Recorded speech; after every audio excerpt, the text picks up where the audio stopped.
네, 안녕하세요. 딥다이브에 오신 여러분 환영합니다. 오늘은 2024년 IRS 공식 문서를 기반으로요. 그 농업이나 어업 소득 있으신 분들 있잖아요. 이분들을 위한 아주 중요한 세금 혜택, 바로 스케줄 J, 양식 1040에 있는 소득 평균 제도에 대해 좀 깊이 파고들어 볼까 합니다. 목표는 이거예요. 소득 변동이 좀 심한 해에 이 제도가 어떻게 세금을 확 줄여줄 수 있는지, 특히 소득이 갑자기 확 늘었을 때 부담을 어떻게 좀 덜 수 있는지 알아보는 겁니다. 네, 맞습니다. 핵심은 그거죠. 특정 해의 소득이 예상외로 엄청 높아졌다고 해서 그 해의 높은 세율 구간에만 딱 갇히는 게 아니고요. 그 이전 3년, 그러니까 기준 연도의 세율을 좀 활용해서 전체적인 세금 부담을 낮추는 그런 전략입니다. 어떻게 보면 현금 흐름 예측 가능성도 높여주고요. 아, 그렇군요. 자, 그럼 조금 더 자세히 들여다볼 거예요. 기본 아이디어는 알겠는데, 그러니까 어떤 해에 농사나 어업이 진짜 잘 돼서 소득이 크게 늘면 갑자기 높은 세율 구간으로 확 넘어가서 세금 폭탄 맞을 수 있잖아요. 그걸 피하게 해준다, 이런 거죠. 스케줄 J가 현재 연도 소득 일부를 이전 3년으로 이렇게 분산시켜서요. 네, 바로 그겁니다. 여기서 이제 흥미로운 결과가 나오는 건데요. 2024년에 그 급증한 소득 일부가요. 과거 연도에 아마도 더 낮았을 그 한계세율로 과세가 되는 거예요. 여기서 한계세율은 이제 소득의 마지막 부분, 추가 소득에 적용되는 세율을 말하는 거고요. 결과적으로 보면 2024년에 그 높은 세율만 적용받는 게 아니라 과거 3년에 좀 더 낮은 세율들이 이렇게 섞이니까 거의 항상 총세금이 줄어들게 되죠. 뭐랄까, 소득이랑 세금 부담 그래프를 좀 완만하게 만들어준다고 할까요? 아, 여기가 진짜 재밌는 부분이네요. 바로 그 유연성. 그러니까 여러분의 농업이나 어업소득 전부를 평균 내야 하는 게 아니라는 거잖아요. 선택 농업소득이라고 해서 평균 낼 금액을 내가 직접 고를 수 있다. 이게 왜 그렇게 중요할까요? 네, 그 유연성이 사실 핵심입니다. 여러 시나리오를 돌려볼 수 있거든요. 그래서 세금 혜택을 가장 크게 받는 최적의 금액, 그 선택 농업소득을 딱 찾아낼 수가 있는 거죠. 현재 연도랑 과거 연도 모두에서 불필요하게 높은 세율 구간으로 넘어가지 않도록 말 그대로 잘 선택해서 조절하는 겁니다. 잠깐만요. 그럼 이게 그냥 평소 운영소득 말고요. 다른 종류 소득도 해당될 수 있나요? 예를 들면 사업에 쓰던 자산 팔거나 했을 때요? 아주 중요한 점을 짚어주셨어요. 이게 그냥 일반 운용소득에만 딱 한정되는 게 아닙니다.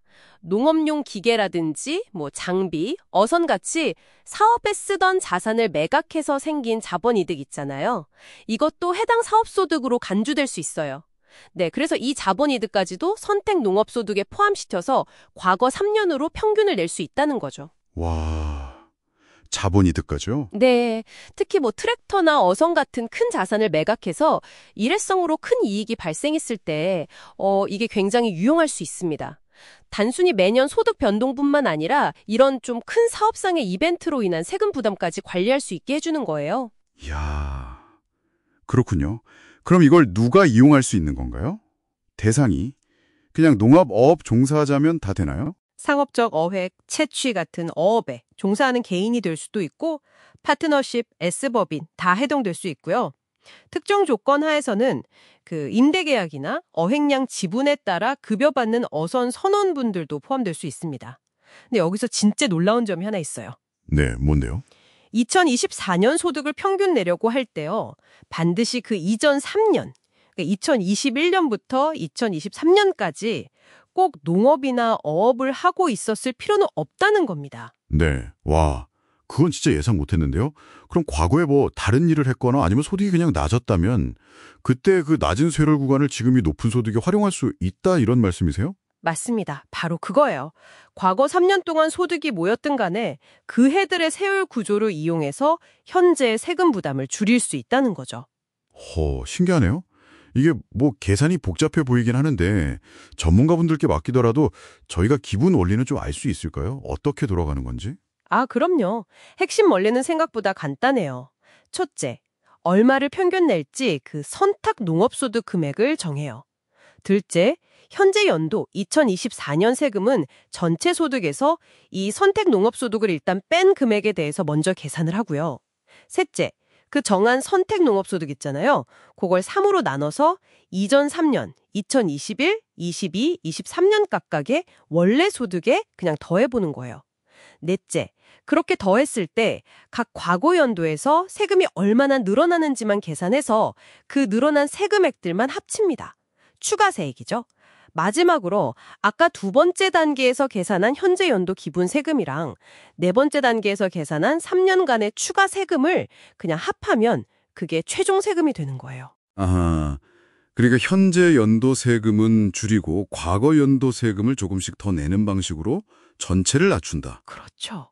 뭐 복잡한 계산 자체는 소프트웨어나 전문가 도움을 받으시겠지만 이 기본 개념, 과거의 낮은 세율을 현재 소득 줄이는 데 활용한다는 것만 이해하셔도 큰 도움이 되실 겁니다. 네. 자, 이 모든 게 그럼 여러분께 어떤 의미일까요? 결국 이 스케줄 J라는 게 농업이나 어업처럼 해마다 수입 변동이 클 수 있는 산업에 계신 분들께는 세금 부담을 관리하는 정말 강력한 도구가 될 수 있다는 거죠. 어떻게 보면 세법이 이런 산업들의 좀 예측 불가능한 특성을 인정해주는 셈이랄까요? 네, 맞아요. 아주 성공적인 한 해를 보냈다고 해서 그게 바로 과도한 세금 부담으로 직결되지 않도록 그 부담을 좀 여러 해에 걸쳐 분산시켜서 재정적인 안정성을 높이는 데 분명 기여할 수 있습니다. 이건 단순히 뭐 세금을 깎는다 이걸 넘어서요.